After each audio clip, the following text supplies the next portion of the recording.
But the casting director, you already knew her? Is that how she was? We did not know. We did not know Rich. Hymns. Hymns. So sorry. Multiple hymns. Multiple hymns. Triple hymn. Bad in fact. host. Yeah. Okay. Our dear friend loved the script, and she was really excited about it. And she was working for Barton Schnee Casting, and took it to Rich Delia, who got really excited about it too. Delia or Delia? I always thought it was Delia. Delia. Rich. Rich Sorry, Delia. Rich. Black Delia. Rich the Black Dahlia. Rich the, Yeah, that's his name. Rich the Delia. In quotes, yeah. So they really loved it. They wanted to take it on, and we were totally thrilled. So we kind of sent them. It was definitely a back and forth. We had our list of actors that we really wanted to work with, and they were like, yes, yes, no, no, yes. Here are some other ideas. You might not be able to get this person, but what about this person? And we made offers to people. And then once we had made offers to people, we started auditioning people. It was kind of concurrent. We had offers out to people, but then we were also auditioning people at the same time. Which is, you do that as a backup. You're not like, Right. you don't, the part, basically, this is really actually a good tip. If you do get in a position where you have the opportunity to work with a really good casting director, suddenly your pre-production schedule becomes this, if you've decided when you're going to shoot your movie, which I think is a great thing to do, I think it's good to say, we're shooting this movie now, we'd like you to be in it. And sure, you have to move a couple weeks due to scheduling or whatnot, but the problem that you're going to run into is suddenly like, how long do you leave an offer out there? Right. What happens? Some people are going to you won't hear from them for a week and a half because they haven't had time to read it because they're on set, and then they read it and they love it and they want to be in it. And other people, you haven't heard them for a week and a half because they're just never going to read it, and no one's going to get back to you. Same scenario, no rep is going to call you, nothing's going to happen. So it's We had that experience, both experiences. Yeah, it's a constant like back and forth dance of like trying to back channel with agents and like, is this a possibility? Is it worth us leaving this offer out there, or is it a fool's errand and we should move on? So it's a very interesting. It's a dance. Dance, yeah, it's a real dance that you're doing where you are making some offers and then auditioning, and then it gets kind of complicated. Waiting, and then maybe auditioning more, and trying to fill in the gaps once you have put people together, then trying to figure out like rejiggering the whole thing. Yeah. Just because the ensemble was so important. Obviously, it's an ensemble piece, so.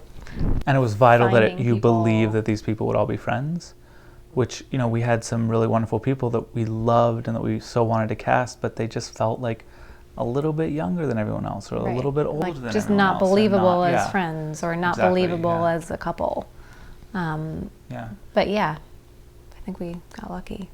Yeah. Well, forgive me for dehumanizing these actors, but is it almost like a real estate offer? Like there's like a contingency period, and you're like, you know what? Yeah, kind of. We're gonna pull this. I mean, I wish that it was sounds like bad, that, but, because when Yeah, you're I doing wish you real could pull estate, it. both people are communicating. Right. Like someone makes an offer and then you make a counter offer. Like this is more like an abusive high school relationship where like you Facebook someone and you like, did they get it? Are they gonna email back? Are they not? Right. We don't know. It's a lot of just like, I mean, there were probably one or two offers that we put out, and we still have no idea if the people ever got the script or read it or didn't or anything. We just kind of you just call and say, okay, we're pulling the offer. And often agents don't want their clients to do these movies because these movies are no money.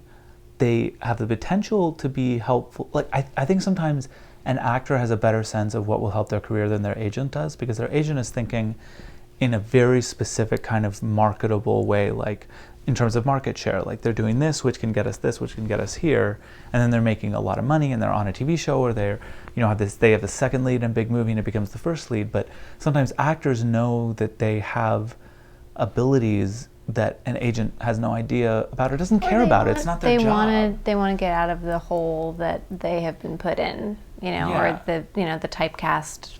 But I think sometimes they know how to help their career better than the agent does. Like they're like, Right. I'm good at this and nobody knows it, so I'm gonna take ownership of my career and go out and do a movie that shows how well I can do this. Or sometimes they just want to do it. They're like, I want to spend 3 weeks doing something that's fun for me and that's different, and even if it's not gonna catapult me into fame, it's what I want to do. And I think that if you can get to people on those terms, you have a much better chance of casting them. But often their representation is like a roadblock versus a help, and often that's the only way to get something to people, is your casting director sends it to their agent, and that's it. But it's nice when you can have a casting director who like really knows the people and can just call them personally. Yeah, and we got in trouble with one actor because the casting director had a personal relationship with them and just sent them the script, and they loved it, and the agent was like, what are you doing? We're like, wait a minute, if they want to do it and we like them, like what does it matter if you don't want them to have it? So were you putting out multiple offers for one role to several actors and then never. waiting to see? Oh, it wasn't like that. Yeah, Okay. that's the reason it's so tricky in terms of time, is that you can only offer a part to one person at a time. So you have an offer out, and let's say you have 2 months until production. You're like, I can cast a movie in 2 months. That's plenty of time. Like, you audition people for a day, you pick someone, you do. So suddenly that's like no time if you're putting out offers, because you have an offer out for a week, you decide to let it sit another week, and then that person says no, and then you have another offer out, and that person wants to do it, but there's a scheduling conflict, and you try to work it around it, but you can't, and then you're 5 weeks done, and you're 3 weeks from production, you don't have anyone cast in that part. So It definitely came down to the wire with like one role. We were, yeah, a secondary role the day. on the movie. We had someone who I knew personally was going to do it, and then they couldn't because of a scheduling conflict with a much bigger project. And then we cast someone else who was interested in doing it, who really liked the scenes, but then read the whole script and was like, I hate this script. And I was like, I'm not doing this movie. And then it was like 3 days before it shot, and we were out in the middle of the desert, and our casting directors were finally like, hey, we know you haven't seen this person and you don't know anything about them, but trust us, they're going to be amazing. And we trusted them, and this actor was totally amazing. Yeah, totally amazing. Yeah. So then going back to making the offer, are you writing like a letter of intent? Like, I mean, how does this work? And then how long do you give that initial correspondence before you circle back and then finally I think it cut depends down? how bad you want the actor, how realistic you think the possibility is. And luckily I think a lot of people, we have a really wonderful producer who really knows what she's doing. So between having casting directors that were capable and do this all the time, and a producer, like, we didn't have to deal with contracts, we didn't have to deal with offer sheets. The casting director sent those out, and even when it came down to negotiating between them and our great producer, like, we got to focus on the movie. And We didn't like ever write a love letter to anyone, did we? yeah, we totally did. We did? Oh yeah, we You wrote were in letters charge to of that. I wrote love letters. I didn't write any love letters. Tell them to do the movie, and I was like, dear friend, I love you.